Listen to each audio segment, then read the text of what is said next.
कार्यकर्त्यांना भेटतात, ज्या समस्या असतील ते जाणून घेतात आणि समस्या सोडवण्यासाठी सातत्याने प्रयत्न करतात. या महाराष्ट्राला विकासाची दिशा या 2 वर्षामध्ये मोठ्या प्रमाणात केली गेली आणि आपल्याला स्वतःला अनुभव येतोय. परवा मी साऱ्या इंजिनियर लोकांना बोलवलो होतो. आदिवासी भागातले रस्ते त्यांना विचारले तर आता रस्ते आपल्याकडे टाकायला शिल्लक नाही हे सांगताना मला आनंद होतो की आमदार लता सोनवणेच्या हाताला एवढं यश आहे की आता आदिवासी भागामध्ये एकही रस्ता शिल्लक नाही की ज्याच्यावरती पैसे टाकून डाबे काम करायचं. सर्व रस्ते मंजूर होऊन आले. ही किमया कोणी केली तर आमदार लता सोनवणेमुळे झाली. निधी खूप येतोय, निधी आपण गावागावात टाकतोय, तुमच्या अपेक्षा पूर्ण करण्याचा प्रयत्न करतोय. पण काही गोष्टी 2-4 असतील की त्या होऊ शकणार असेल आणि तुम्ही त्या गोष्टीसाठी नाराज असाल तर मी तुमची माफी मागतो. शेवटी शासनाचे नियम असतात, शासनाच्या नियमानुसार आपल्याला काम करावं लागतं. मला माहिती आहे सर्वात मोठी समस्या आपल्या तालुक्यात कोणती असेल तर शेत रस्त्यांची असते. पण त्या शेत रस्त्यांना जर निधी आला तर नक्की सर्वात जास्त निधी आपण मागच्या वेळेला 10 कोटी निधी आणला होता. पण दुर्दैवाने 1 रुपयाचं एक काम त्या ठिकाणी झालं नाही. आमचे विकास भाऊ सातत्याने मागे लागले की माझा रस्ता टाकून द्या, माझा रस्ता टाकून द्या. विकास भाऊचा रस्ता टाकून दिला 25 लाखाचा 1 किलोमीटर. पण दुर्दैवाने शेतकऱ्यांनी जागा सोडली नाही आणि 10 कोटी रुपये आपल्या मतदारसंघातले परत गेले. शेतकरी म्हणतात आम्हाला शेत रस्ता पाहिजे, पण ज्यावेळेला प्रत्यक्ष काम करायची वेळ येते त्या मात्र शेतकरी जागा सोडत नाही आणि मग ते रस्ते होत नाही.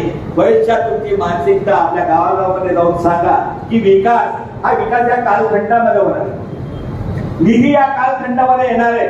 गावातल्या प्रत्येकाच्या सुख दुःखामध्ये येणारे आमदार आहे. या आधी आमदार आहे कुठे तर तुम्हाला चांगल्या पद्धतीने माहिती आहे. गावातला 1 किंवा 2 जण असत त्याच्या पलीकडे हे कधी जात नव्हते. ज्यांना आपण म्हणतो सातत्याने की चिकणे दिले म्हणून माईकवर काढून टाकताय. कधी नव्हे आमचे माझे सर बोलताना बोलले किंवा भाजपाने जर गद्दारी केली का घेऊन पुढले आता पाहून घेऊ. आता माझं रोजगार पाहून घ्यायची भाषा करायला लागली ते चरणाने कुठे जायचं. मित्रांनो खरं तर उद्यापासून अधिवेशन सुरू.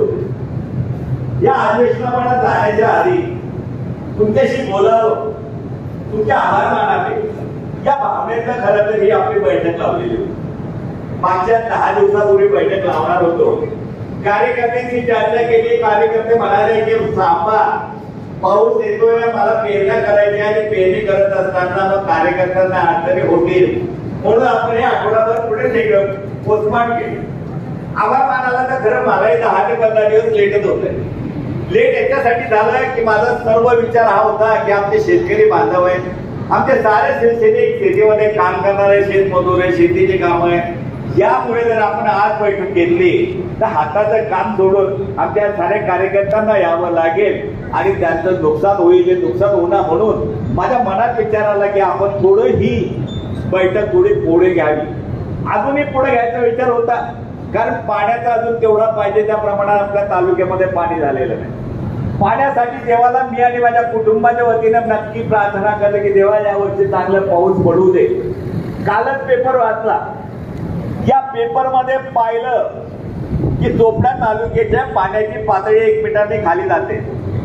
ही पातळी जर अशीच खाली गेली तर तुम्ही आपण राहू शकणार नाही. म्हणून तुम्हाला या ठिकाणी नम्र विनंती करतोय की आपण सारे शेतकरी आहात. शेतीवर तुमचं मनापासून प्रेम आहे आणि शेतीशिवाय आपण जगू शकत नाही. पावसाळा सुरू झाला, अजून पेरणी झाली. आपण सर्वजण चारी बाजूने शेताच्या बांधाला 1-1 फुटाचा बांध ठेवा ही विनंती या ठिकाणी करणार. आभार मानतोय. मला बोलताना कोणतरी बोललं की भर उन्हामध्ये फिरले. भर ऊन असू द्या, पाऊस असू द्या, थंडी असू द्या, या घटनेला जर कोणी घाबरला तर तो शिवसैनिकच नसतो. मी तर हाडाचा शिवसैनिक आहे सर, त्यामुळे मी या उद्याला कसं घाबरणार. काही लोक म्हणतात चंद्रांना आदिवासी आहे की नाही आहे. त्यांना मी हे दाखवून दिलं की मी आदिवासी म्हणून एवढ्या 47 मध्ये फिरू शकतो. काही लोक सकाळी फिरायचे घरात घुसून जायचे तर परत संध्याकाळशिवाय फिरत नव्हते. फिरत होते का लोक. ज्या पाड्या वस्त्या आहेत या पाड्या वस्त्यापर्यंत आजपर्यंत कोणी आमदार गेला ना त्यापर्यंत पोहोचण्याचं काम मी केलं. सर्वात प्रथम मी तुमचे आभार याच्यासाठी मागतो की भर उन्हाळ्यात मी आपल्याकडे आलो. काही काही गावांना तर मी 1, 1:30, 2 वाजेच्या दरम्यान जात होतो.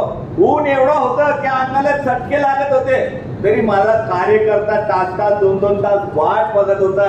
जणू काही आपला आमदार आपल्यासाठी काहीतरी गिफ्ट घेऊन आणि आपल्या घरातला कोणतरी करता माणूस येतो, या भावनेत तुम्ही वाट बघत होत्या. तुमच्या या वाट बघण्याला मी मनापासून सलाम करतो, मनापासून तुमचं अभिनंदन करतो. आता बोलताना आमचे वासोबा बोलत असताना लाईट गेले. मागच्या वेळेला ज्यावेळेला आपली बैठक होती त्यावेळेला असेच लाईट गेले होते. त्यावेळेला ऊन जास्त होतं.